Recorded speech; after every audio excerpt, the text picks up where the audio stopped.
I promised you guys a while ago that I was going to compare the ordinary Buffet with the ordinary Copper Peptides and Buffet one, but when I sat down to plan this video I realized I can't really talk about the difference between them without going a little bit into detail about Copper Peptides in general. So this and these two is what we're going to talk about today.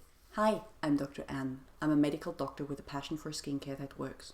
On this channel we explore the science behind skin and do quick reviews so you learn to pick exactly those products that work for your individual skin concern. If this is something you're interested in, please consider subscribing and ring the notification bell. I'm not going to go too much into detail about peptides in general. Why? Because I did a whole video on that I'm going to link up in the cards.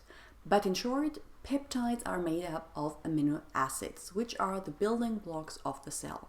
And different peptides have different functions in the skin. For example, inhibit or stimulate enzymes, improve wound healing, or act as cell transmitters, which is kind of a communication between cell and cell. The ones that are most commonly used in anti-aging skincare are usually ones that improve collagen production or improve hydration. Now, if you ask what copper peptides are, it's actually pretty easy. Some peptides have a so-called metal affinity, which means they grab any metal that they come across and bind to it really strongly. So if you combine a peptide and copper, those two link and from there go on hand in hand. So if a peptide binds to copper, you get a copper peptide.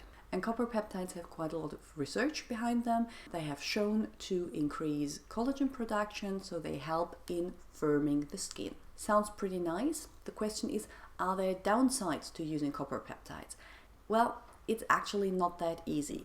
The good thing is that there is no data in larger studies that suggest that there's any adverse reaction to using copper peptides the way the manufacturer intended. If you do ingest a lot of copper peptides, that will lead to diarrhea and other gastrointestinal symptoms, but that should not occur if you use your skincare as advised by the manufacturer. There are, however, some anecdotal reports of people that claim that when they started using copper peptides, their skin did not get firmer, but instead more saggy and lost elasticity, which sounds kind of strange because we use it to firm the skin and then in return they make the skin lose elasticity. Is there an explanation to that? Yes. If you use too many copper peptides or too many copper inside your skin, you can trigger an enzyme which is called metalloprotein kinase, and this enzyme breaks down collagen. So overuse of peptides could use to trigger an enzyme that actually destroys the collagen in your skin, giving you the adverse effect of what you actually use the copper peptides for. I think the key with this is the terms overuse and too much. The Ordinary recommends that you use their Buffet plus copper peptides morning and night, a few drops. I've used it solely in the mornings without any problems and without my skin getting more saggy or losing firmness. Another thing that some people report are the occurrence of rashes and skin irritation. And I think it's important to note once again that you can get allergic to anything that you put on your skin. I had no issues, it's not a common thing, so copper peptides are no common allergens, but if you of course react with a rash and irritation, stop using the product immediately. That should be a no-brainer. The third thing, and that can, depending on what you want, be a good or a bad thing, is that copper peptides have shown to increase hair growth. Copper peptides stimulate skin cells, but they also stimulate the hair follicle, which is great if you apply copper peptides around some areas where you have thinning hair, but is of course not what you want when you apply it to your face. Being the fair, blonde, not very hairy woman that I am, had no issues. I did not see an increase in my peach fuzz, and it still is peach fuzz, but it is something to keep in mind that if you are someone that is really hairy or maybe have a medical condition or hormonal disbalance that makes you prone to hair growth on your face, that applying this one might worsen your situation. That being said, let's see how the two compare. Probably the biggest difference in both is the price.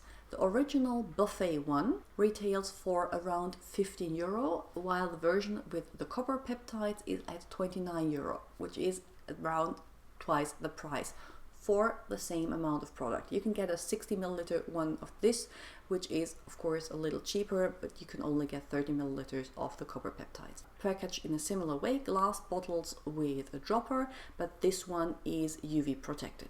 As you can see by the little that I have left, the Buffet is colorless and it's pretty much without a scent.